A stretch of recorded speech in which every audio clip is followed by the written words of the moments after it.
Alors, j'ai publié en 2005 un ouvrage qui s'appelle Pape, c'est prophétie, et où je montre, notamment, consacré à la prophétie de Saint Malachie et la prophétie des papes, où je montre que le nom des devises qui font partie de ce ouvrage, parce que c'est là dont il s'agit, le nom des devises,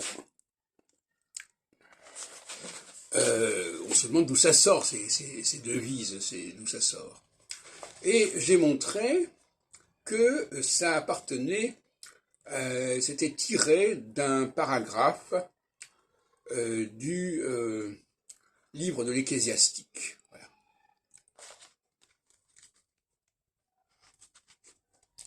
Et ça m'a apporté une grande satisfaction, à savoir que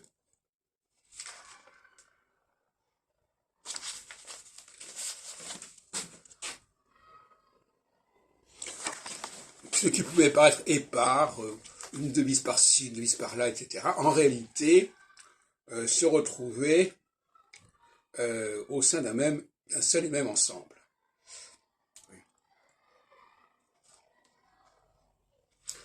Eh bien, on retrouve la même satisfaction avec Jean-Pierre Nicolas. Avec le RET de Jean-Pierre Nicolas, dont on n'a pas véritablement cherché l'origine.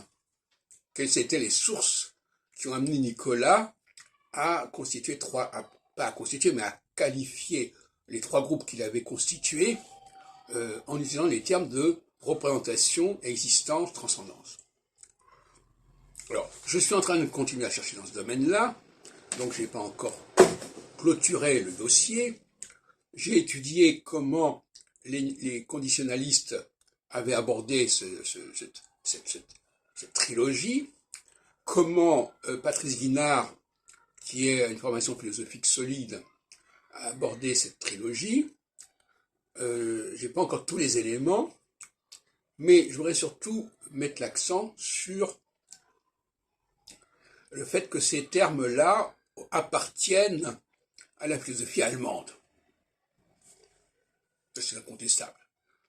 Dans le cas de l'existence et transcendance, ça va même au point que ce sont les mêmes mots, sauf qu'ils sont écrits un petit peu différemment, mais on retrouve existence, T-E-N-Z, et transcendence, etc., dans la philosophie de Husserl et probablement de Jaspers.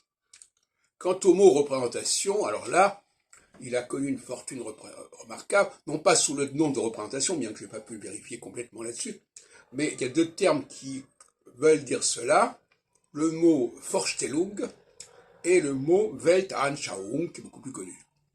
Le mot Vorstellung, représentation, figure dans un ouvrage célèbre de Schopenhauer, qui s'appelle Die Welt als Will und Vorstellung, qui est paru donc au milieu du XIXe siècle.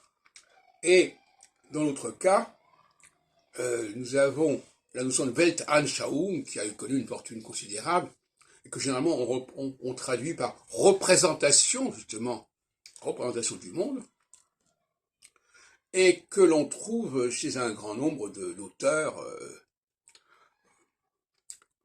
tout au long du 19e, 20e siècle. Donc ça, c'est quand même pas indifférent, parce que, en fait, jusqu'à preuve du contraire, ce sont surtout ces mots qui sont employés, mais quelque part en dehors du contexte dans lequel ils sont apparus. Ils ont été forgés, ils ont été instrumentalisés ou instrumentés. C'est à vérifier. Mais là, ça nous renvoie à une problématique de l'emprunt qu'on retrouve évidemment en tant qu'historien de l'astrologie au niveau de l'histoire, l'origine de l'astrologie et de l'astronomie d'ailleurs, l'origine des noms des planètes qui est empruntée à la mythologie, l'origine du nom des constellations zodiacales, enfin constellations en tout cas zodiacales sur l'écliptique, qui est empruntée également à une iconographie, si on veut, des mois de l'année, qu'on retrouve un peu ou prou dans les livres d'heures. Donc là encore, on a un besoin, quand on a des divisions, d'emprunter une terminologie qui va